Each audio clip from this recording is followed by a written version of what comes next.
Neste vídeo nós vamos então explorar um bocadinho melhor o Query Builder. É importante percebermos que neste, que eu chamo o segundo layer de comunicações, de um total de 3, de comunicações com as bases de dados no Laravel, este segundo layer chamado então Query Builder, nós vimos as Raw Queries e depois iremos ver o Eloquent ORM. É importante nós percebermos que nós podemos começar a fazer queries à base de dados usando o método table. E o método table, não vamos aqui falar sobre as facades ainda, ok? Iremos falar mais à frente, iremos inclusive ver como é que construímos as nossas próprias facades, mas ela já existe dentro do Laravel. Então é um mecanismo através do qual nós, usando o método table, vai devolver um Fluent Query Builder Instance. Ora, o que é que isto significa? Quando nós usamos o DB e depois o table e definimos lá qual é a tabela, na prática o sistema interno do Laravel vai nos informar que, ok, eu vou construir uma query que vai começar por ser, por exemplo, um select from e o nome da tabela.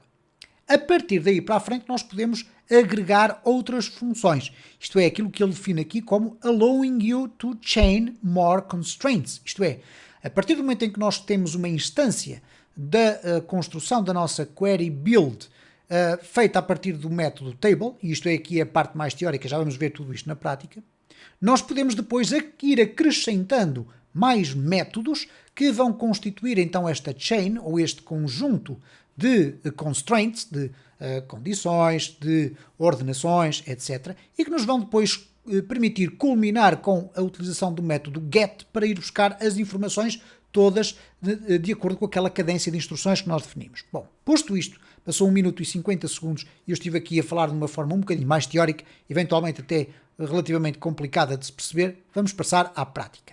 Aqui está o exemplo de como é que nós começamos a construir uma query build, ok?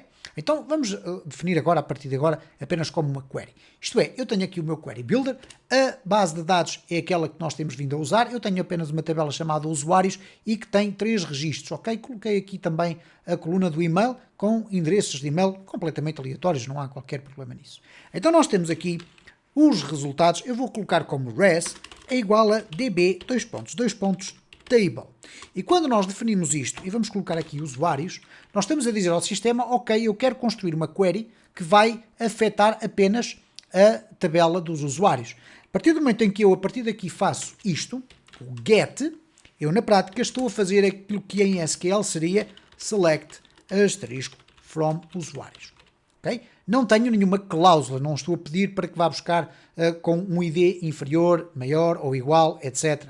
Não, é pura e simplesmente isto. Nós vamos fazer aqui uma apresentação dos dados desta forma. Eu prefiro fazer desta forma do que utilizar o DD, o dump and die. Então eu vou colocar aqui um print R de res. Okay? E nós vamos verificar se ele se vai aplicar, se vamos poder utilizar para todo o tipo de resultados que vamos escrever aqui. Então, desta forma, nós vamos ter aqui a apresentação dos resultados que estão no interior da nossa base de dados. Há aqui alguns pormenores que são importantes referir, e que é o facto de estes dados virem sempre numa coleção, num array. Neste caso é um array sequencial, não é um array associativo, mas é importante percebermos que aquilo que nos é devolvido é um array de objetos. E este array de objetos permite-nos então fazer, por exemplo, a apresentação dos resultados com um ciclo for each, em que o primeiro elemento que nós queremos, neste caso, é o res, que é a coleção, as usuário. Ora, aqui dentro o que nós vamos poder apresentar neste caso é os dados desta forma, usuário e depois, por exemplo, o ID usuário. Este ID usuário, que eu vou colocar aqui também uma quebra de página, ou melhor, de linha, peço desculpa. Este ID usuário não é nada mais, nada menos que o nome que aqui está. Por acaso não é ID usuário, eu errei aqui, é simplesmente ID, mas poderia ser ID usuário. Mas neste caso nós usamos aqui, então, como propriedades deste objeto usuário, o nome das colunas que nós temos dentro da nossa tabela. Então, se eu colocar aqui, neste caso, o nome e o e-mail, nós vamos obter, então, os dados que vem em cada uma das linhas, ok? Vamos colocar aqui e-mail, se eu agora fizer aqui o refrescamento, cá está então aqui a apresentação do print R e depois temos aqui a apresentação em cada uma das linhas dos dados, todos que vêm da nossa base de dados. Mas a documentação vai bastante mais longe do que isto.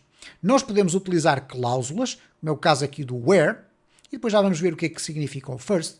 Então, no caso do where, nós vamos dizer que queremos ir buscar os usuários, mas where, e aqui no where, nós temos uma assinatura que pode ser mais ou menos complexa.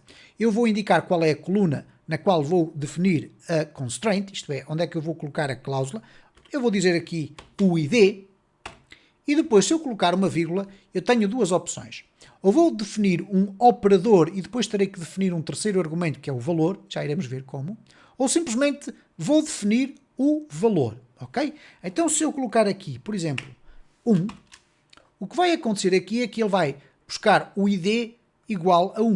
Então, eu vou colocar aqui em comentário, isto é como se fosse um select, asterisco from usuários, where ID igual a 1. Basicamente é isto que aqui está, é transformado nisto que aqui está.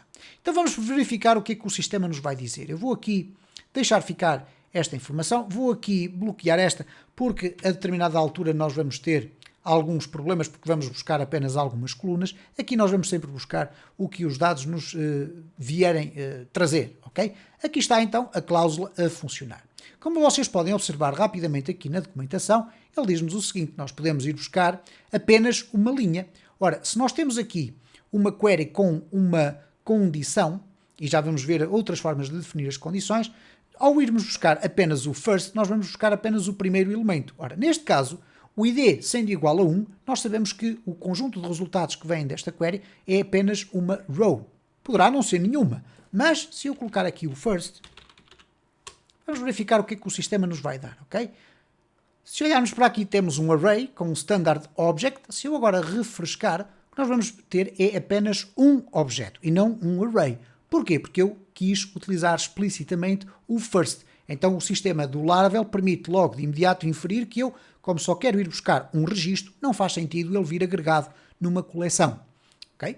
Então, aqui voltando ao where, nós podemos fazer uma coisa diferente. Imaginem que eu quero ir buscar mais do que um registro. Eu vou voltar aqui ao get e depois iremos retornar outra vez ao first.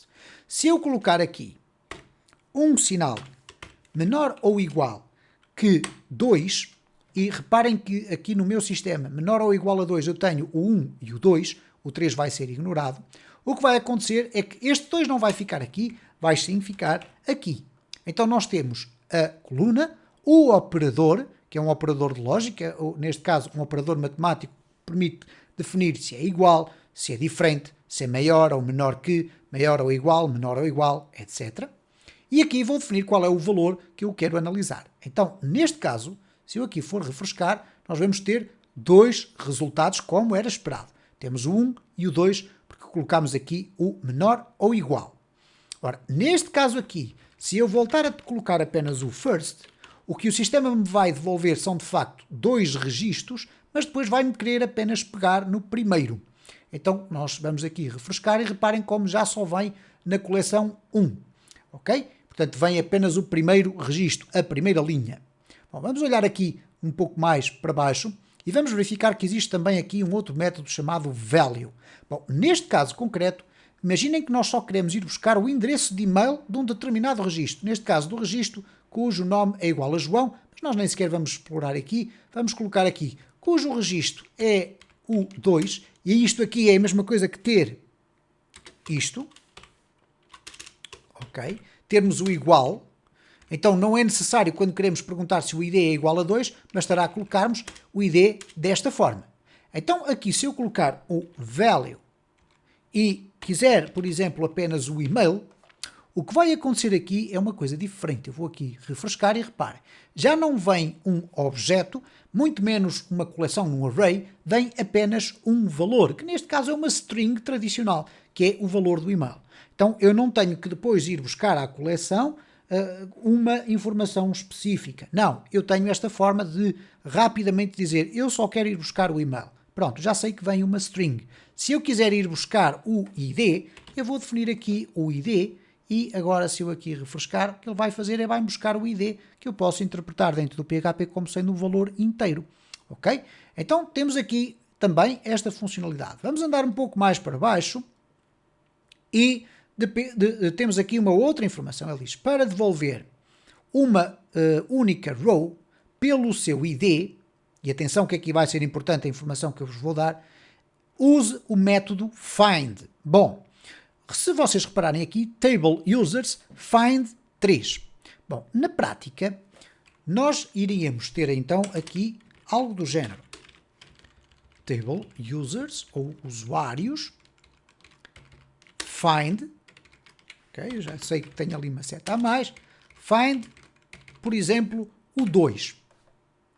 O que vai acontecer aqui é o seguinte, reparem, eu vou aqui refrescar e temos de facto um standard object que nos vai devolver o registro que tem o ID igual a 2. Mas há aqui um pormenor muito importante. O Laravel parte do pressuposto que nós temos na nossa tabela uma coluna com uma chave primária, neste caso, mas que tem um nome chamado ID. Simplesmente ID. Se eu alterar este nome para, ou o nome da coluna para um nome diferente, vocês vão verificar que não vai funcionar aquela forma de procurarmos com o find. Se eu colocar aqui, por exemplo, algo que eu costumo fazer com bastante frequência, que é colocar o ID usuário.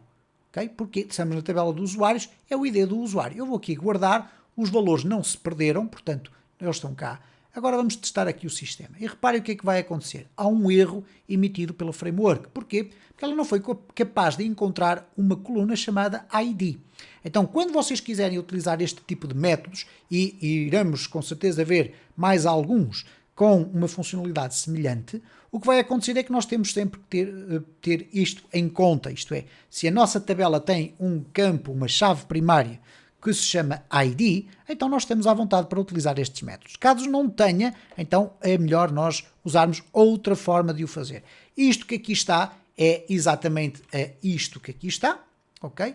Sendo que aqui em cima no where, okay? Se eu tiver aqui where ID igual a 2, e agora se eu colocar aqui o get, eu vou buscar o registro completo, e não apenas o valor do e-mail, eu aqui posso alterar para ID usuário. E então, neste caso, já não vou ter o mesmo problema que teria aqui embaixo, como esta. Então vamos aqui refrescar e vamos verificar que já temos então o registro que nós queremos. Obviamente que aqui veio em coleção, uma coleção apenas com um registro, porque eu utilizei o método get. Se eu utilizar o método first, o que vai acontecer então é que vamos ter apenas um objeto. É importante que vocês façam estas experiências também com os vossos registros, para além de eu estar aqui a fazê-las de uma forma que eu penso ser mais ou menos clara. Porquê? Porque dependendo do método que vocês vão utilizar, vai resultar um determinado resultado em formato quer de coleção, quer de um registro de um objeto só, ou então, por exemplo, valores do tipo string ou valores do tipo inteiro. No próximo vídeo vamos ainda continuar a explorar mais alguns métodos relacionados com o Query Builder para vocês ficarem com uma visão mais alargada sobre as potencialidades do Query Builder e poderem também aprofundar os vossos conhecimentos lendo de uma forma mais facilitada a documentação do Laravel.